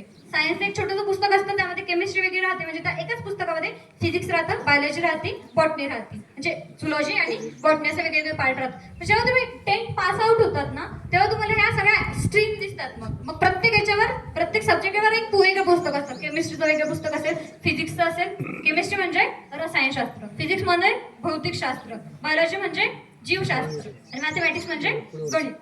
असे वेगवेगळे पुस्तकं राहतात. जेव्हा तुम्ही ते अजून गो थ्रू करतात ना की हा बाबा याची, आता बायोलॉजी मधला माझा आवडता टॉपिक म्हणजे इव्होल्युशन आहे. माणसाचं इव्होल्युशन म्हणजे काय? उत्पत्ती, माणसाची उत्पत्ती कशी झाली. किंवा आपण ते डायग्राम बघितलं असेल बघा, असं माकड, छोटंसं माकड आहे, त्याच्यापेक्षा मोठं आहे, मग ते असं उभं राहतं, चालतं, मग आपल्यापेक्षा अडल्ट कसं बोलतो, याला म्हणतात इव्होल्युशन. की हे टॉपिक जर तुम्हाला इन डेप्थ मध्ये समजून घ्यायचे असतील ना, जेव्हा तुम्ही दासबोध वाचतात ना तेव्हा तुम्हाला कळतं की इव्होल्युशन नेमकं काय असतं, माणसाची उत्पत्ती नेमकं कशी होते, कुठून होते. जेव्हा मी सद्गुरु चरित्र वाचलं 9वी मध्ये असताना, मी वाचत होते सद्गुरु चरित्र, तेव्हा नेमकंच योगायोग असं की माझ्या टीचर्सनी मला नेटकंच इव्होल्युशन शिकवलं होतं की कशी उत्पत्ती होते, काय होते. तर त्याच्यामध्ये तो टॉपिक होता मातेचे शोणित पित्याचे रेत संपर्क झाला. जन्मी गर्भात. म्हणजे तो पूर्ण आध्यात्मिक वर्ड्स होते त्याच्यामध्ये. पण जेव्हा मी इव्होल्युशन शिकवत होती, रिप्रोडक्शन नावाचा टॉपिक शिकवत होती ना, जेव्हा मी दोन्ही कोरिलेट केले, इकडे पुस्तक होतं आणि इकडे सद्गुरूच्या इथे होतं, एक्झॅक्ट डिक्टो सेम टू सेम दिलं होतं. आता तुम्ही जेव्हा 11-12 बायोलॉजी निवडशाल ना, तेव्हा तुम्हाला कळेल की म्हणजे एक छोटंसं बाळ आहे, त्याची निर्मिती कशी होते. समजा 3 महिन्यामध्ये त्याचं हार्ट डेव्हलप होतं, त्यानंतर 5व्या महिन्यामध्ये त्याचे अवयव तर 6व्या महिन्यामध्ये डेव्हलप होतं, 5व्या महिन्यामध्ये इंटरनल ऑर्गन डेव्हलप होतात, मग ब्रेन कधी डेव्हलप होतं, मग नसा कधी मोठं होतं, आणि संपूर्ण जे असतं त्याला फिटस म्हणतात. संपूर्ण फिटस कधी किंवा एम्ब्रिओ कसा तयार होतो, काय तयार होतं. जेव्हा मी इकडे बायोलॉजीचं पुस्तक ठेवलं, जेव्हा इकडे आणि अध्यात्मिक तुम्ही डेप्थ मध्ये असेल ना, तेव्हा सगळे सायन्सेस दिलेले आहे. तेव्हा मला हळूहळू एक पॉईंट कळत गेला. जसं मी तुम्हाला सांगितलं की रिप्रोडक्शन झालं किंवा इव्होल्युशन, पण उत्पत्ती कशी झाली. आपली उत्पत्ती पृथ्वी, आप, तेज, वायू, आकाश हे जे पंचतत्व आहे याच्याने बनलेला आपला हा देह आहे. आता हे झालं परमार्थामध्ये. पण सायन्समध्ये 9वी-10वीच्याच पुस्तकात दिले पंचमहाभूत असा इंग्लिशमध्येच लिहिलेला शब्द आहे सायन्सच्या पुस्तकात ब्रॅकेटमध्ये इकडे, की human body is made up of all panchamahabhut except as it is आहे. त्याला काही रिप्लेसमेंट नाही इंग्लिशमध्ये. मग हे पंचमहाभूत म्हणजे काय. जेव्हा मी इकडे बघितलं तेव्हा मला कळलं पृथ्वी, आप, तेज, वायू, आकाश. पृथ्वी म्हणजे अर्थ, आप म्हणजे वॉटर, तेज म्हणजे फायर, वायू म्हणजे विंड किंवा आपण एअर म्हणू शकतो, आणि आकाश म्हणजे दी स्पेस. एखाद्याला स्पेसमध्ये इंटरेस्ट असेल ना, त्यांनी पण वाचावं. तुम्ही अध्यात्माचे 1-2 पुस्तकं, जसं की ग्रामगीता झाली, ग्रामगीतेत पण छान छान ओळी वगैरे लिहिलेल्या आहेत. त्यानंतर आपलं हे झालं श्रीमद दासबोध झाला, किंवा कोणता पण तुम्हाला जर हरिपाठ झाला. आता हे बघा, हरिपाठामध्ये पण काही श्लोक किंवा काही अभंग इतके उत्तमाचे ना, जेव्हा आपण असं डिप्रेस होतो किंवा आपल्याला असं खूप साईड होतो, कोणाच तरी भांडण झाले वगैरे, किंवा आपण आपलीच साईड होतो, काहीतरी प्रसंग असायचो, तेव्हा हरिपाठ ऐकावा. लावून या हात कुरवाळीला माता, सांगितली चिंता न करावी, माझ्या विठोबासा असा प्रेम भाव, आपणची काय पुढे आपणची देव होय गुरु. करेक्ट, उत्तम आहे तुमचं पाठांतर या गोष्टीमध्ये. म्हणजे अशा गोष्टी पाठ करत चला, किती सुंदर आहे बघा ना. एक दिवशी मला पण असं होतं, असं डिप्रेस झाले ते, आमच्या मामा त्यांच्या घरी हरिपाठ वगैरे कंटिन्यू होतात त्यांच्या घरी. तर तिथं मी तो श्लोक ऐकला की लावून या हात कुरवाळीला माता, सांगितलेली चिंता न करावी. किती उत्तम आहे बघा ना. कोणतरी हात कोणतरी नाही, श्री विठ्ठल आपल्या डोक्यात हात ठेवताना सांगते की बाळा चिंता नको करून, मी आहे, मी सगळं सांभाळून घेईन. म्हणून सांगते की ज्या गोष्टी तुम्ही घरच्यांशी पण नाही शेअर करू शकत ना, सरळ मांडायच्या गणपती बाप्पांच्या चरणी मांडायच्या. आणि गणपतीच्या याच्यामध्ये श्लोक, आता तुम्हाला ते गणपती स्तोत्र माहिती का, त्यामध्ये गणपतीचे 12 नावं सांगितलंय बाप्पांचे. प्रथम नाव वक्रतुंड, दुसरे एकदंतते, तिसरे कृष्णपिंगाक्ष, चौथे गजवक्रते, 5वे सिलंबोदारा, 6वे विकट नावते, 7वे विघ्न राजेंद्र, 8वे दुम्न वर्णते, 9वे श्री बालचंद्र, 10वे श्री विनायक, 11वे गणपती आणि 12वे श्री गजानन. असे हे 12 नावं श्री गणपती स्तोत्रामध्ये सापडतात. मी तर सांगते, पर्सनल सांगते, गणपती स्तोत्र असेल, मारुती स्तोत्र असेल, एकदम प्रत्येकाचेच पाठ पाहिजे. कारण त्यातला जो शब्द आहे, ज्या प्रकारे रचना, ज्या प्रकारे मांडणी केली ना, एकदम उत्तम आहे की माझ्याकडे शब्दच नाही त्यासाठी मांडायला. त्यानंतर गणपतीच्या श्लोकांमध्ये एक येतं, कारण आपण गणपती बाप्पांच्याच दारामध्ये व्याख्यान घेतोय म्हटल्यावर फोकस आपला बाप्पांवरच राहील. माऊली पिता बंधू सोयरा, तुझी आमचा निश्चय खरा, शरण तूच मी विघ्न भंजना, हे दयानिधे श्री गजानना. हे गणपतीचे श्लोक आहे बघा, किती उत्तम आहे. माऊली पिता बंधू सोयरा, सगळंच माना ना त्याला. तूच आमचा भाऊ, तूच आमचे वडील, तूच माझी आई. इव्हन मी आता समजा मी बैठकीला जाते, समर्थांची भक्ती करते. समर्थ म्हणजे कोणता एक देव नसून सगळे समर्थ. मग बाप्पांच्या मंदिरात गेले, कधी गेले, आता तो 14 फेब्रुवारी मंथ गेला ना मागे, ते मार्चच्या आधीचा तो फेब्रुवारी, त्याच्यामध्ये सगळे डेज राहतात बघा, तुम्हाला माहित हा सगळे प्रकारचे डेज राहतात तिथे, एकदम झटपट पटापट गिफ्ट असेल तर, नसेल तर उत्तमच गोष्ट. हे रिलेशनशिप वगैरे ना गोष्टी नेहमी खड्ड्यातच घालणार आहे. मी स्पष्ट बोलते डायरेक्ट की 2 दिवसाच्या आलेल्या व्यक्तीमुळे तुम्ही पण याच नाही, तुम्ही 2 दिवसाच्या आलेल्या व्यक्तीमुळे तुम्ही तुमच्या आईवडिलांना बिट्रे नका करू. बिट्रे म्हणजे त्यांचा आत्मघात, विश्वासघात नका करू, कारण ही गोष्ट कधीच तुम्हाला सपोर्ट करणार नाही. रिलेशनशिप वगैरे या गोष्टी एका सर्टन एज नंतर, ते पण जर तुमच्या फॅमिलीचं कन्सर्न असेल तरच, नाहीतर उत्तमाचं शिक्षण घ्या, उत्तम संस्कारात राहा. आपला विषय होता माऊली पिता बंधू सोयरा, की सगळंच माना ना त्याला. गेली मी गणपती बाप्पाच्या मंदिरात, त्या दिवशीला गेली 14 फेब्रुवारी येतं. तर 14 फेब्रुवारी म्हणजे काय, ब्लॅक डे बघा, उत्तम. बघा तिला काय लक्षात आलं, बाकीच्याने सांगितलं असतं व्हॅलेंटाईन डे, तिने सांगितलं ब्लॅक डे, कारण पुलवामाचा हल्ला झाला होता त्या दिवशी म्हणून आपण त्याला ब्लॅक डे म्हणून घोषित करतो. पण जे आहेत ऍक्च्युली रिलेशनशिप मध्ये त्यांना माहित असेल की व्हॅलेंटाईन डे असतो त्या दिवशी. मग माना बरं, हॅपी व्हॅलेंटाईन डे बाप्पा, सगळंच मानलंय ना त्याला, मग करायला काय प्रॉब्लेम आहे? जेव्हा तुम्ही सर्व काय म्हणतात तुला, तुम्ही सर्वस्व त्याला मानतात ना, तेव्हा तुम्हाला कोणत्या गोष्टीची चिंता करायची गरजच नाही राहत. मी स्वतः केलं की नाही बाबा, दुसरं कोणी नाही, माझ्या आईला करते, वडिलांना करते, सगळ्या फॅमिलीला करते हॅपी व्हॅलेंटाईन डे. कारण ज्यांनी आपल्याला लहानाचं मोठं केलं, ज्यांनी आपल्याला आपली एवढं काळजी केली, स्वतःपेक्षा जास्त प्रेम ज्यांनी केलं, त्यांना व्हॅलेंटाईन डे विश करायला काय प्रॉब्लेम आहे? केलं पाहिजे ना. आणि तुम्हाला सांगते, तुमच्यावर सगळ्यात जास्त प्रेम तुमच्या आई वडिलांपेक्षा कोणीच करू शकत नाही. तर ह्या 2 दिवसाच्या सुखापायी मोहापायी स्वतःचं आयुष्य तुम्ही दावणीला नका लावू. उत्तम शिक्षण घ्या, मोठे व्हा, आणि त्यानंतर तुम्हाला काय ऐकायचं का अजून नाही तर मग आपण इथे पूर्ण वेळ राहून देऊ. कारण श्रोत्यांची टेंडन्सी बघता तुम्हाला पण हे आता शाळा कॉलेजेस आहे, टीचर स्टाफ इथे येऊन बसलाय, ही खरंच माझ्यासाठी खूप मोठी गोष्ट आहे की एवढा वेळ त्यांनी माझं व्याख्यान ऐकण्यासाठी देणं म्हणजे. आणि सर्वात महत्त्वाचं म्हणजे हर्टिएस्ट थँक्स, मी मनापासून धन्यवाद म्हणते समर्थ गणेश मंडळाला की त्यांनी मला ह्या व्याख्यानाचं पात्रतेचं समजलं. ह्याच गावात लहानाची मोठी झाली मी, ह्याच लोकांनी मला बनवलंय, यांनीच मला उत्तम संस्कारामध्ये ठेवलंय आणि त्यांनीच मला आज इथे व्याख्याते म्हणून बोलवणं म्हणजे माझ्यासाठी खूप मोठी आणि महत्त्वाची गोष्ट आहे. त्यानंतर पत्रकार काका, ते आपले अमोल नाईक काका, त्यांचे मी मनापासून धन्यवाद मानते की त्यांनी मला ह्या पात्रतेचं समजलं, त्यांनी दखल घेतली या कामाची. आणि आजचं हे जे सेशन आहे त्याच्यामध्ये जर काही कठोर शब्द मी वापरले असेल, एक तुमची बहीण म्हणून मी तुम्हाला सांगितलं, किंवा जे आपले वडीलधारी लोक इथं बसले त्यांची मुलगी म्हणून सांगितलं, पण काही अपशब्दाने म्हणता येणार, पण काही कठोर शब्द मी बोलले असेल तर मला माफ करा. आणि हे सगळं जे व्याख्यान आहे हे मी गणपती बाप्पाच्या चरणी अर्पण करते आणि माझे 2 शब्द इथे संपवते. धन्यवाद.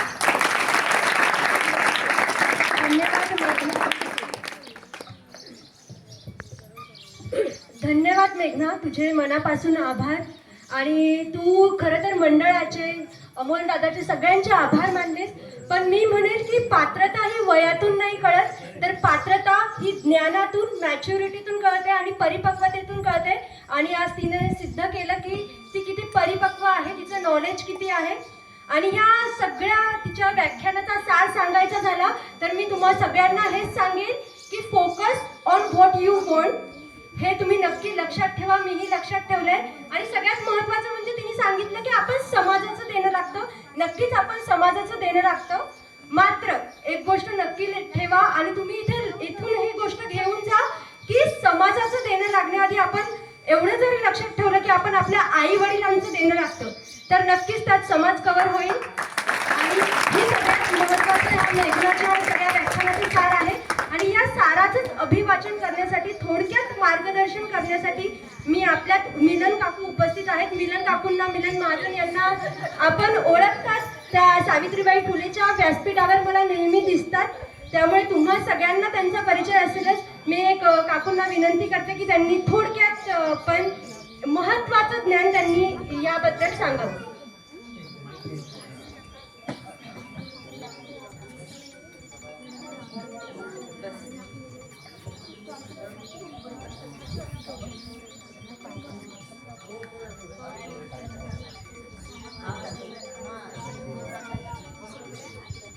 गणपती बाप्पा,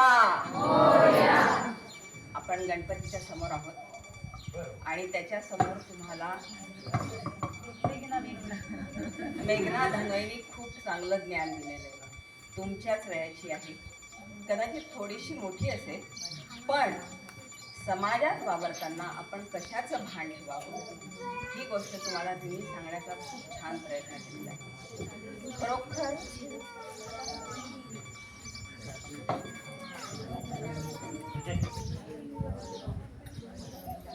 बॅकग्राऊंड म्युझिक कशासाठी हवंय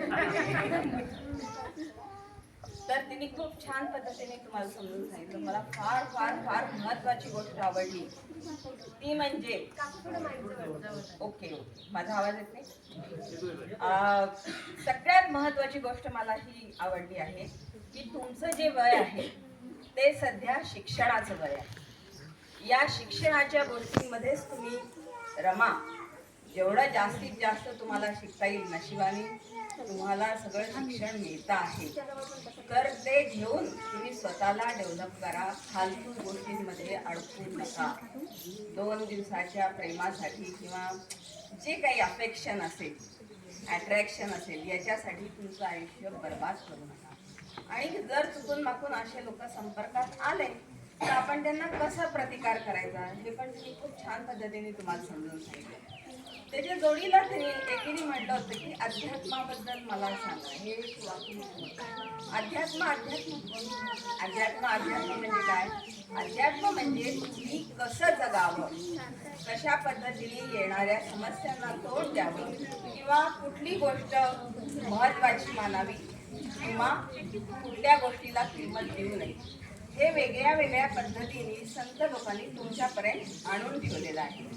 पण आपण असं समजतो की अध्यात्म हे म्हाताऱ्यांनी करायचं काम आहे, माळ जपणं, काय हरिपाठ घेणं, तर ते तसं नाही आहे. तुम्ही आत्तापासून वाचा. मी माझं एकदा तुम्हाला तुमच्यासमोर बोलले होते, वाचा तर तुम्ही वाचलं तरच वाचणार आहात. कारण की त्याच्यामुळे तुम्हाला काय जगामध्ये नेमकं काय घडते हे सगळं लक्षात येईल. सायन्समध्ये तुम्ही शिकताना न्यूटन थर्ड लॉ तुम्हाला सगळ्यांना माहिती आहे. When there is action, there is always reaction equal and opposite. हेच आपल्या आयुष्यात आहे. जे जे तुम्ही कर्म कराल, जे जे करणार आहे तेच तुम्हाला काही दिवसांनी फलरूपाने मिळणार आहे. त्यामुळे तुमचं जे काही कार्य कराल ते अशा पद्धतीने करा. तुम्हाला आंबा हवा असेल तर तुम्ही कोणतं झाड लावाल की नाही? त्याला यायला किती वेळ लागेल बरं? 5-6 वर्ष ना. तर असं पेरा की त्याचं फळ पण गोड मिळेल, जरी दीर्घ काळ लागला तरी. ज्वारी हवी असेल तर किती वेळात येईल? हो ना. पण त्याची व्हॅल्यू आंब्या एवढी आहे का? त्यामुळे असं काही निर्माण करा की ज्याच्यामुळे तुम्हाला व्हॅल्यू निर्माण. स्वतःची व्हॅल्यू कोण निर्माण करू शकतो? हो की नाही? मग हेच सांगितलंय ना अध्यात्मात, अहम ब्रह्मास्मी. मी कोण आहे? ब्रह्म आहे. ब्रह्म म्हणजे काय? ब्रह्म म्हणजे निर्माता. हो की नाही? जगाची निर्मिती कोणी केली? ब्रह्माने केली. ब्रह्माने निर्मिती केली. मग माझं जग म्हणजे काय? माझ्या एकटीचं जग. म्हणजे माझ्या जगामध्ये माझे आई वडील, माझे शिक्षक, माझ्या मैत्रिणी, माझे मित्र, माझे नातेवाईक. हो की नाही? तुझ्या जगात जे कोणी आहे ते कुणाच्या इतरांच्या जगात आहे का? कदाचित असेलही, पण ते खूप वेगळ्या लेवलवर असेल. बरोबर आहे? मग मला जे जे हवं आहे ते मी निर्माण करण्याची ताकद स्वतःमध्ये ठेवते. असं जेव्हा तुम्हाला वाटेल तेव्हा तुम्ही काहीतरी क्रिएटिव्ह करायला लागा. आलं का लक्षात? हे सगळं तिने एकदा एवढ्या सगळ्या याच्यामध्ये तुम्हाला सांगितलंय. अजून कोणाला काही अध्यात्माविषयी ऐकायचं? आपण पुन्हा कधीतरी बोलूया. खूप छान सांगितलं ताईने. ते लक्षात ठेवा. वायफळ गोष्टीमध्ये स्वतःचं आयुष्य घालवू नका. तुम्हाला शिक्षणाची संधी मिळाली, पुढे जायला संधी मिळाली तर एक स्वतःचं स्टँडर्ड तयार करा आणि स्वतःला डेव्हलप करा. वयाच्या 25 वर्षापर्यंत स्वतःला डेव्हलप करणं. आपल्याकडे 4 आश्रम नेमलेले, तर 25 वर्षापर्यंत तुमचे शिक्षणाचे आश्रम. मग पुढे संसार करायचाच आहे आयुष्यभर तेच करायचं आहे. आलं का लक्षात? तर स्वतःला डेव्हलप करा आणि ताईच्या पण संपर्कात राहा. खूप छान पद्धतीने तिने सांगितलंय. खूप अभ्यास केलाय. धन्यवाद. अगदी वेळेवर मला बोलायचं.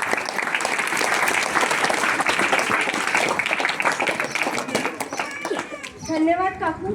आपल्या कुणाचे काही प्रश्न आहेत का मेघनासाठी? कोणाला काही विचारायचं आहे? आता जरी विचारायचं नसेल तर मी एक गोष्ट सांगते आहे की आपल्याच गावात राहते, सगळ्यांना माहितीच आहे. तुम्हाला जर आता असं वाटत आहे की 4 चौघात मी कसं विचारू, सगळेजण काय रिॲक्ट करतील, अगदी इथे तिने सांगितल्यानंतर सुद्धा असं वाटत असेल तर तुम्ही प्रत्यक्ष जाऊन तिला भेटा, तिच्याशी बोला, तिच्याशी संवाद साधा आणि नक्कीच ती तुमच्या सगळ्या प्रश्नांचं निरसन करेल अशी मी तिच्याकडून तुम्हाला ग्वाही देते. आणि आपण सगळेजण इथे तिच्या कार्यक्रमासाठी उपस्थित राहिलात. अगदी सकाळची वेळ होती तरी सुद्धा आपण सगळेजण उपस्थित राहिलात. तुमचे सगळ्यांचे पेपर चालू आहेत मला माहिती आहे, तरी पण वेळात वेळ काढून शिक्षकांनी विद्यार्थ्यांना इथे आणलं आणि हे सगळं नॉलेज तुम्ही घेतलं आहे. नक्कीच तुम्ही हे नॉलेज घेतलं आहे ते तुम्ही आत्मसात कराल अशी मी अपेक्षा करते आणि आजचा कार्यक्रम संपला असं मी जाहीर करते. धन्यवाद. मंगल मूर्ती अंबा भवानी की जय. आणि 11 एप्रिलला सकाळी स्वारी आहे, त्यामुळे सकाळी 4 वाजता तुम्ही स्वारी बघण्यासाठी आपल्या परंपरेचं एक खूप मोठं हे द्योतक आहे ते बघण्यासाठी तुम्ही नक्की इथे हजर राहाल अशी मी अपेक्षा करते. तर नक्की 11 तारखेला सकाळी या. धन्यवाद.